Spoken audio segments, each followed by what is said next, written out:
Okay, so this is basically what it looks like.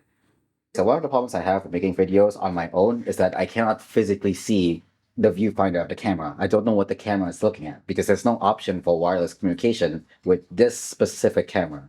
What I could do is that I could buy a field monitor. That would be the more professional thing to do. It's just that they are extremely expensive. They're like the price of my college tuition. So because that would be a bit excessive for the things I do. I'm not a professional studio. I'm not a professional filmmaker here. I use a cheaper solution, which is basically pre-World War II periscope technology. Just two mirrors put at an angle to reflect light parallel to each other. And I want to show you how I made it as well as how it looks. So yeah, enjoy the video. Okay, so just sketch this out in CAD real quick. I have this piece of A5 acrylic mirror. I'm just gonna make a base out of some PVC sheets and then glue the acrylic mirrors right side up like this. Camera. This is where the camera, the screen is gonna be. It's gonna reflect off both mirrors, and I'll get a mirrored image that I can view to the right of the camera. You can make this out of basically anything you want as long as it has a flat surface. You can make this out of plywood or a PVC pipe that you flatten out. But I got some 3mm PVC sheets just lying around doing nothing, so that's what I'm using now. Alright, I've traced the drawing and the patterns onto the piece of PVC sheet, and now we're just gonna bend and cut it to what we made.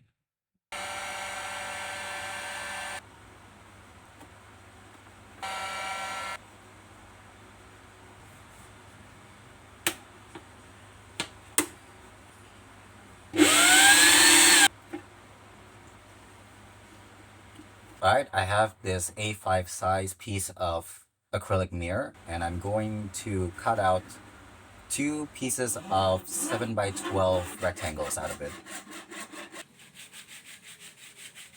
Okay, so I got the acrylic mirrors cut out and made smooth enough. You don't need to make it like super smooth, just make it smooth enough to be uh comfortable to hold, I guess. Okay, so before you glue the mirrors together, you probably want to take a square edge and make sure that everything is at a 90 degree to each other. And also, this is made out of PVC. This will warp with the temperature and the seasons because, well, I'm going to use this outside. It's going to warp.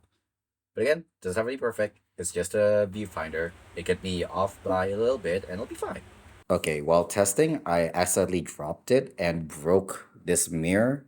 So I had to replace that one. For that, I dropped it and, well, this one got damaged. Basically, what happened was the backing got ripped off because I don't know why. For some reason, the backing, I thought it was like chemically bonded to the acrylic, but no. The backing, it's like this sheet of paper that they just stuck onto the back of the acrylic.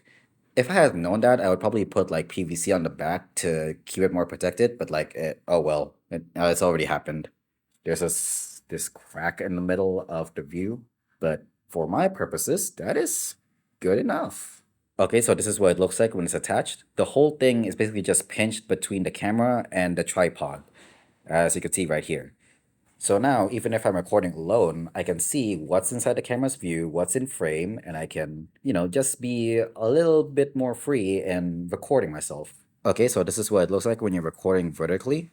And as you can see, the image is it's upside down, but obviously when you have two mirrors arranged like this, it's going to rotate the image. Like the light, it bends 180 degrees. So obviously the image itself is also going to bend 180 degrees. Is that a problem? Nope, I'm fine with it. It's better than not being able to see at all, obviously. So was this the best solution? Absolutely not. A field monitor is obviously way better than this arrangement right here. But that is expensive.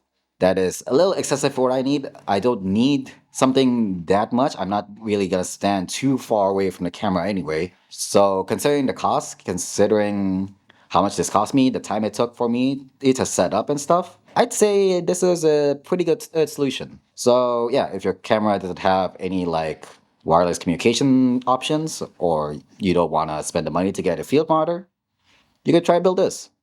It works perfectly well. Thanks for watching.